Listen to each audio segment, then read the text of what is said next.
TSAA stands for Terribly Shit Anti-Aliasing. Oh my god, why? It's a plague that has been ailing video games for about a decade now, and is actually just TAA at the core. It just likes to pick up an extra X or S to be quirky sometimes. The definition for TAA is this, which sounds really cool and sophisticated, but then you look at it in action and oh my god, why?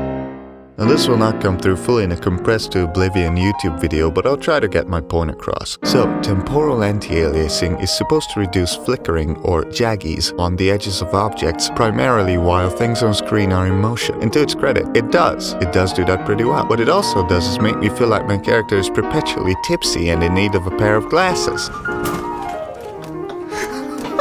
Here is the game Titanfall 2 with TSAA. Now here's the same scene with MSAA.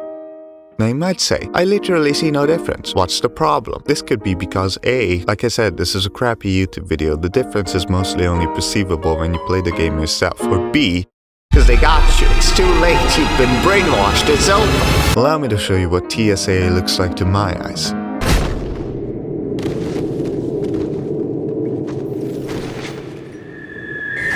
The worst part is that games have begun to rely on the awful blurry nature of TAA to act as the superglue that holds together the rest of their visuals, and as a result will not even let you disable it and or will look like absolute garbage for different reasons without it. This is what Caleb's hair in Jedi Fallen Order looks like if you forcefully disable the anti-aliasing in a config file. It's probably rendered spotty like this to save on performance, which is cool. What's not cool is them needing to rely on the blur from the AA to conceal it. In COD Warzone, I'm using Warzone because it's free, I haven't played any of the newer games, God sucks. In Warzone, like half the effects will straight up tell you they'll have visual noise if you turn off the temporal anti-aliasing. This game at least lets you do it, but it is painfully clear that they designed the visuals with it being on in mind. Some games also add an option to sharpen the final image, but dear lord, at this point you're handing me a slice of pizza that you puked on, then rinsed it with some water, and you're expecting me to be fine with that. Listen, MSA looked great. There, I said it. Yes, you can still see some aliasing with it on, but personally I would much rather have that than the smudgefest modern games are turning into just to be able to support their fancy schmancy visual effects that they seem to care a lot more about than the quality of the actual game.